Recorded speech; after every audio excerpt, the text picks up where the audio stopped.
नमस्कार दोस्तों, स्वागत है आप सभी का एक बार फिर से हमारे एबी धार्मिक टीवी चैनल में। आज हम आपके लिए लेकर आए हैं बेहद ही खास जानकारी। माता पार्वती जब शिशु गणेश को छोड़ आई जंगल में, यानी इस पौराणिक कथा के बारे में। कहते हैं कि एक घने जंगल में शिशु गणेश को माता पार्वती छोड़कर चली गई। उस जंगल में हिंसक जीव भी घूमते रहते थे। वहाँ कभी कभार ऋषि मुनि भी उस जंगल से गुजरते थे। उस भयानक जंगल में एक सियार ने उस शिशु को देखा और वह उसके पास जाने लगा। तभी उसी समय ही वहाँ से ऋषि वेद व्यास के पिता पराशर मुनि गुजरे और उनकी दृष्टि उस अबोध बालक पर पड़ी और उन्होंने देखा कि एक सियार भी उस शिशु की ओर धीरे धीरे आ रहा है। पहले तो पराशर मुनि ने सोचा कि कहीं यह इंद्र का कोई खेल या माया तो नहीं जो मेरा तप भंग करना चाहता हो।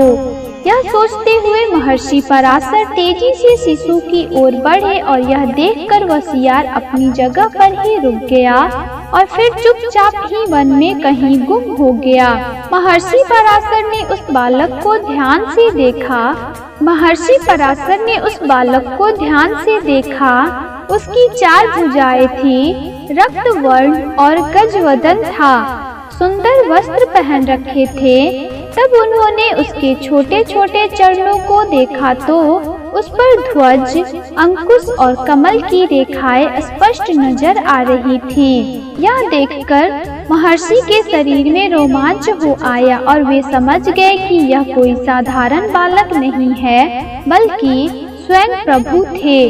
तब उन्होंने शिशु के चरणों में अपना मस्तक रख दिया और वे खुद को भाग्यशाली समझने लगे। वे उस शिशु को लेकर अपने आश्रम चल पड़े। उनकी पत्नी वत्सला ने जब महर्षि के हाथों में एक नन्हे बालक को देखा तो पूछा, यह आपको कहाँ से मिला? महर्षि ने कहा कि यह जंगल के एक सरोवर के तट पर पड़ा था। लगता है कि कोई क्रूर हृदय अभागा इसे वहाँ छोड़ गया है। वत्सला शिशु को देखकर प्रसन्न हो गई। तब पराशर ने अपनी पत्नी को समझाया कि यह साक्षात त्रिलोकीनाथ है, यह हमारा उद्धार करने के लिए आए हैं। यह वचन सुनकर वत्सला रोमांचित हो गई। दोनों ने मिलकर गणेश का लालन पालन किया। कहते हैं कि भगवान श्री गणपति ने कृत युग में कश्यप व अदिति के यहाँ श्री अवतार महोत्कट विनायक नाम से जन्म लिया।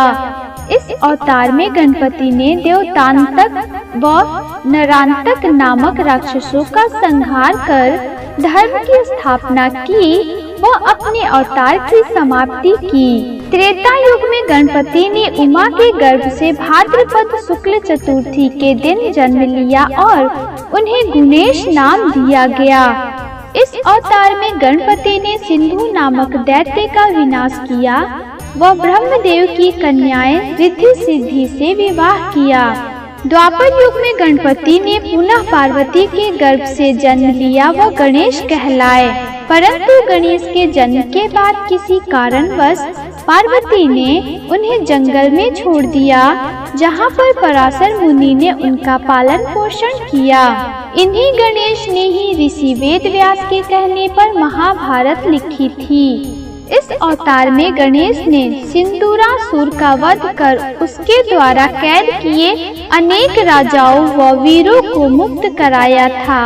इसी अवतार में गणेश ने वरेण्य नामक अपने भक्त को गणेश गीता के रूप में शाश्वत तत्व ज्ञान का उपदेश दिया। ऐसा भी कहा जाता है कि वे महिष्मति वरेण्य के पुत्र थे। कुरूप होने के कारण उन्हें जंगल में छोड़ दिया गया था। तो दोस्तों, आशा करती हूँ आपको हमारी जानकारी बेहद पसंद आई होगी। तो हम आपसे फिर मिलेंगे अपने अगले वीडियो में। तब तक के लिए धन्यवाद।